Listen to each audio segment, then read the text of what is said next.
Halo, selamat sore Sobat 7. Saya Andi Senjaya. Hari ini kita akan bahas mengenai saham dan potensinya di tahun 2022. Seperti apa sih penjelasannya? Saksikan hanya di Sabtu Me Time Trans 7.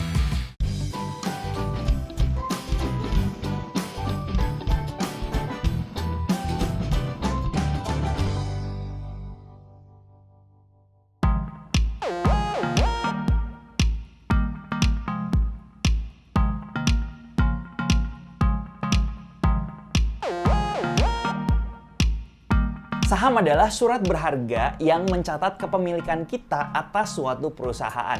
Nah, di sini fokus kita adalah membahas saham perusahaan terbuka yang dapat diperjualbelikan oleh publik di Bursa Efek Indonesia. Nah, sampai akhir tahun 2021 sudah ada 766 saham di Indonesia yang sudah listing di bursa kita. Suatu perusahaan itu menjual sahamnya dan ditawarkan ke publik dengan tujuan mereka mengumpulkan modal dari masyarakat untuk kegiatan usaha. Biasanya untuk ekspansi bisnis atau memenuhi biaya operasional bisnis. Nah, proses penawaran saham ke publik untuk pertama kali itu kita kenal dengan istilah IPO atau Initial Public Offering. Nah, sebagai contoh kalau kita membeli saham perusahaan A, artinya kita menjadi bagian dari pemilik perusahaan tersebut. Jadi ketika perusahaan tersebut menghasilkan keuntungan, kita sebagai pemilik pun berhak atas keuntungan dari perusahaan tersebut sesuai dengan porsi kepemilikan masing-masing. Ini yang kita sebut dengan dividen. Dan apabila nanti harga saham tersebut naik, kita bisa menjual sahamnya dan mendapatkan keuntungan dari selisih harga sahamnya. Menarik kan?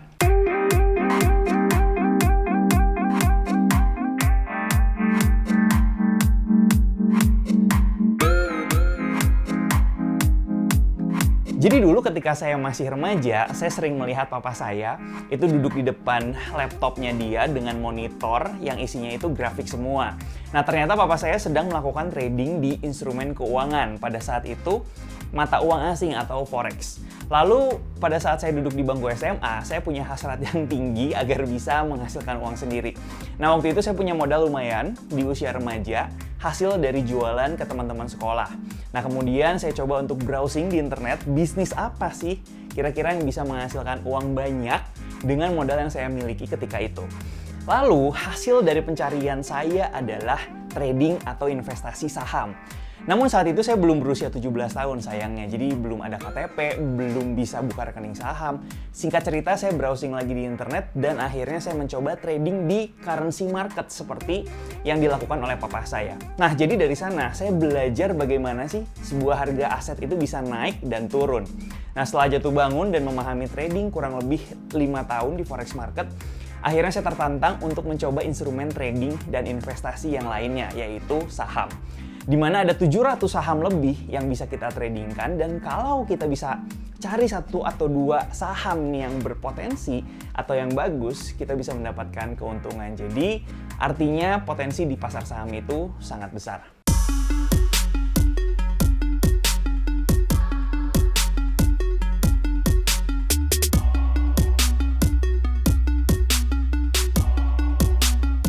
Sebenarnya ada banyak banget alasan kenapa kita harus investasi saham. Yang pertama itu karena saham merupakan salah satu instrumen investasi yang dapat memberikan return atau imbal hasil yang relatif tinggi. Jadi kalau kita hitung rata-rata return IHSG atau indeks harga saham gabungan selama 20 tahun terakhir ada di angka 16,25%. Nah, angka ini tuh jauh di atas instrumen investasi lainnya seperti tabungan, deposito, obligasi, bahkan emas itu sendiri.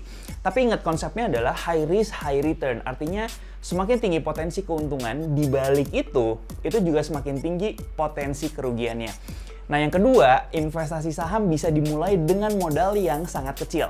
Sekarang udah banyak sekuritas yang bisa provide kita untuk mulai investasi hanya dengan modal Rp100.000 aja, bahkan kurang. Berbeda dengan dulu yang minimal modal awal untuk buka rekening saham aja itu sekitar Rp10 juta. Nah, yang ketiga nih, investasi saham itu sifatnya liquid. Artinya, kalau kita mau jual sahamnya hari ini itu juga bisa. Berbeda misalnya dengan investasi properti yang mungkin perlu waktu berminggu-minggu sampai berbulan-bulan untuk mencari calon buyer. Nah, alasan yang keempat, investasi saham itu sangat mudah dilakukan. Thanks to technology, sekarang kita bisa melakukan jual beli saham hanya menggunakan smartphone aja, dimanapun dan kapanpun.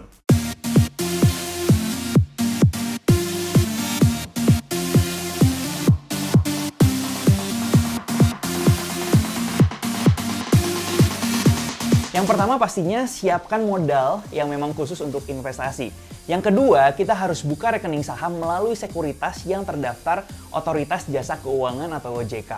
Lalu ini yang penting, kita harus treat investasi itu layaknya seperti bisnis. Ketika kita ingin berbisnis, di tahap awal itu kita pasti perlu melakukan yang namanya analisis pasar. Untuk mencari produk apa sih yang bagus, tren behavior masyarakatnya seperti apa, lalu membuat yang namanya business plan. Nah, sama halnya dengan investasi. Kita perlu membuat investing plan dan melakukan analisis untuk mencari saham apa sih yang layak untuk dibeli. Untuk beberapa trader juga sama, kita wajib membuat yang namanya trading plan di awal dan melakukan analisis saham yang mana yang berpotensi untuk naik. Tanpa melakukan perencanaan dan analisis di awal, itu sama aja kita melakukan gambling dan itu sangat tidak disarankan ya. Jadi buat investor dan trader pemula, wajib banget untuk belajar agar kita bisa menjadi investor dan trader yang baik dan profitable di market.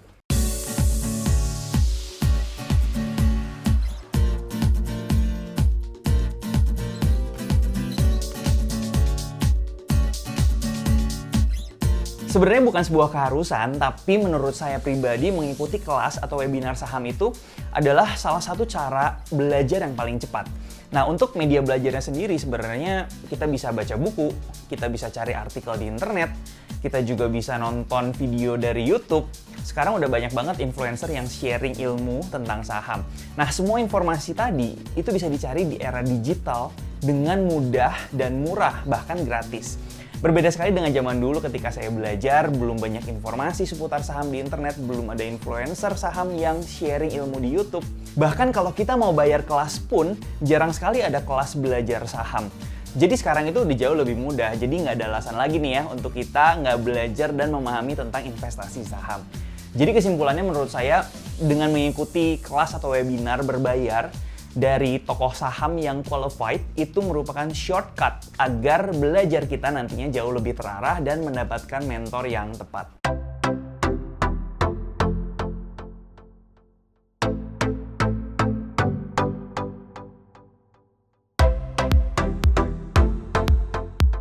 Nah, ini adalah pertanyaan yang sebenarnya penting sekali. Tapi seringkali itu diabaikan karena orang itu jauh lebih fokusnya ke rewardnya atau ke keuntungannya. Nah, perlu kita pahami bahwa investasi itu di balik reward ada resikonya juga. Nah, dalam investasi itu sering kita mendengar high risk high return, low risk low return. Dan investasi saham ini termasuk kategori yang high risk high return.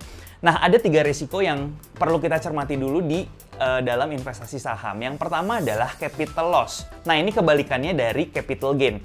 Jadi kalau harga saham yang kita beli ternyata turun, nah nilai investasi kita juga otomatis akan turun. Jadi pemilihan saham dan waktu beli itu juga perlu diperhatikan.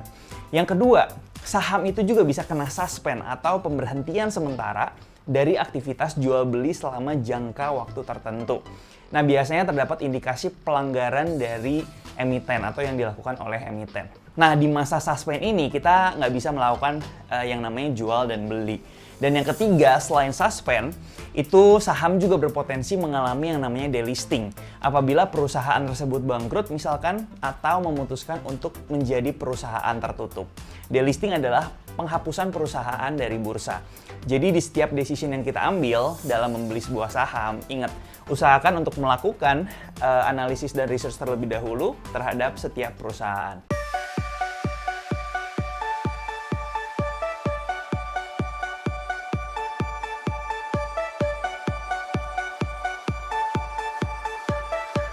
Pertama, tidak membuat yang namanya trading plan atau investing plan. Nah, sebelum kita membeli saham, itu wajib hukumnya untuk membuat planning terlebih dahulu. Entry-nya di harga berapa, kemudian exit-nya di harga berapa. Lalu apabila kondisi sahamnya setelah kita beli, itu tidak sesuai dengan analisis, lalu plan untuk cut loss-nya itu seperti apa. Nah, ini adalah kesalahan yang kedua, nggak mau pasang stop loss. Terkadang kita sebagai trader atau investor pemula itu enggan untuk mengakui kesalahan dalam analisis. Padahal dalam trading atau investasi saham, itu nggak ada yang pasti dan membatasi kerugian dengan stop loss itu menjadi suatu hal yang sangat utama. Ketika kita tidak menggunakan stop loss, artinya kita menempatkan seluruh modal kita itu sebagai resikonya. Jadi stop loss itu harus selalu dipasang sesuai dengan trading plan atau investing plan-nya kita. Nah, yang ketiga itu tidak melakukan yang namanya diversifikasi. Pernah dengar pepatah, jangan menaruh seluruh telur dalam satu keranjang. Nah, alasannya kenapa? Karena kalau keranjang ini tersebut jatuh, maka semua telur yang ada di dalamnya itu akan pecah. Nah, dalam investasi saham, jangan terlalu yakin terhadap satu saham sehingga semua uang kita dibelikan hanya di satu saham aja. Nah, jauh lebih baik apabila kita bagi porsi modal kita itu untuk investasi atau trading ke 3 atau sampai 4 saham yang berbeda. Nah, dengan begitu, otomatis kita sudah meminimalisir resiko. Nah, sebenarnya masih banyak lagi kesalahan yang seringkali dilakukan trader dan investor pemula seperti beli saham ikut-ikutan teman, tidak mau belajar menganalisis market, sampai mindset pemula yang ingin cepat kaya dari saham. Tentunya untuk menjadi seorang investor dan trader saham yang sukses itu perlu waktu, pengalaman, dan mau terus belajar.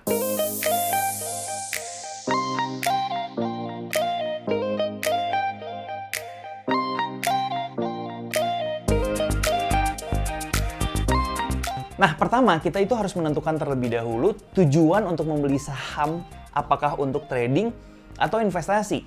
Stock pick atau pilihan saham yang bagus untuk trading dan investasi itu pastinya berbeda. Untuk trading, itu biasanya kita fokus mencari saham-saham yang harganya berpotensi naik dalam jangka waktu yang relatif singkat. Tipsnya adalah lakukan analisis teknikal dan carilah saham yang sedang bergerak uptrend. Artinya, saham tersebut dalam beberapa waktu terakhir konsisten bergerak naik ke atas. Untuk investasi, itu kita bisa mencari saham-saham yang undervalue, yang harganya sedang terdiskon namun secara fundamental perusahaan dan financial statement-nya itu bagus. Sehingga dalam jangka waktu yang panjang, dia memiliki potensi untuk mengalami kenaikan.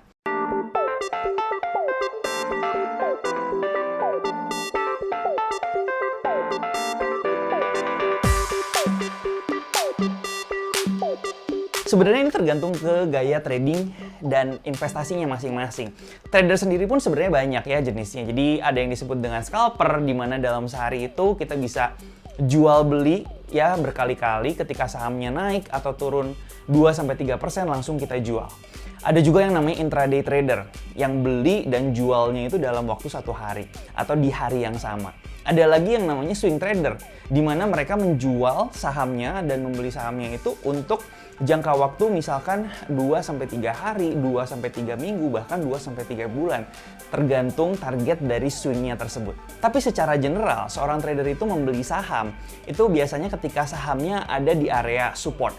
Jadi area support ini berpotensi menjaga harganya tidak turun lagi terlalu dalam dan ada potensi dia berbalik ke arah. Kemudian nanti ketika berbalik ke arah, kita bisa menjual di area resistance atau batas atas yang berpotensi itu membuat sahamnya berhenti naik, kemudian dia berbalik ke arah lagi.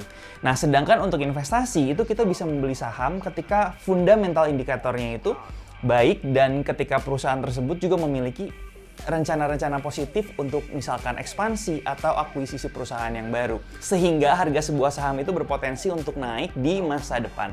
Dan menjual sahamnya itu biasanya ketika sahamnya tersebut udah ada di indikator overprice-nya atau dalam tanda kutip itu udah terlalu mahal atau kemahalan.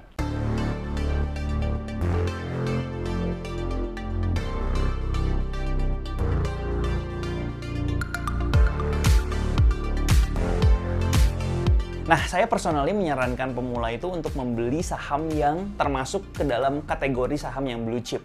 Saham blue chip ini biasanya ciri-cirinya adalah memiliki kapitalisasi pasar yang tinggi, memiliki tingkat likuiditas yang tinggi, dan juga merupakan market leader di sektor industrinya. Dan kalau kita lihat dari waktu ke waktu itu harganya konsisten mengalami kenaikan. Nah, mungkin ini salah satu contohnya aja, yaitu ada Bank BCA. Itu saham blue chip yang menurut saya cocok banget untuk pemula. Selain itu juga sebenarnya teman-teman bisa coba untuk melirik dan menganalisis saham-saham yang masuk ke dalam indeks LQ45. Jadi LQ45 ini adalah kumpulan 45 saham yang paling liquid yang ada di bursa kita. Jadi saya sarankan bisa mulai dulu dari saham-saham indeks LQ45 di sini sambil belajar dan juga menganalisis perlahan-lahan.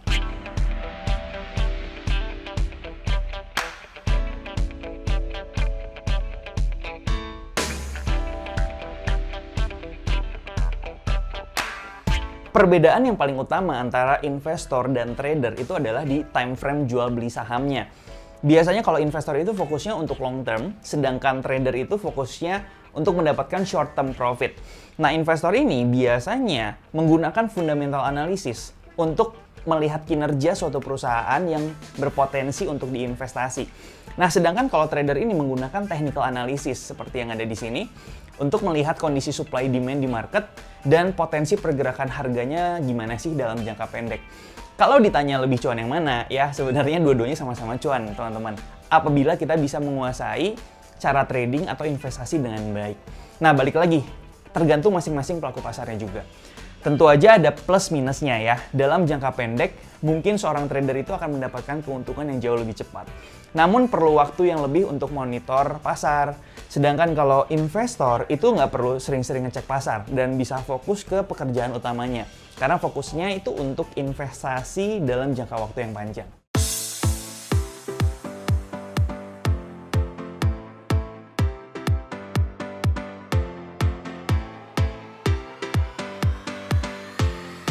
Oke, sebenarnya di tahun 2020 ini saya rasa saham-saham yang menarik itu untuk diamati ada di sektor perbankan. Karena bank-bank ini akan menjadi ujung tombak pemulihan ekonomi di Indonesia dan diperkirakan tren pertumbuhan kredit juga akan terus berlanjut. Nah, secara teknikal juga kalau kita perhatikan grafik baik bank-bank besar maupun bank-bank menengah itu juga memiliki price action yang menarik. Nah, selain itu juga ada saham di sektor teknologi nih selain perbankan yang menarik untuk dilirik di tahun 2022 karena situasi kita dan saat ini kita hidup di era digitalisasi. Jadi itu akan jadi potensi. Karena kalau kita lihat indeks saham teknologi juga itu menjadi juara di tahun 2021 setelah tumbuh lebih dari 300% sepanjang tahun.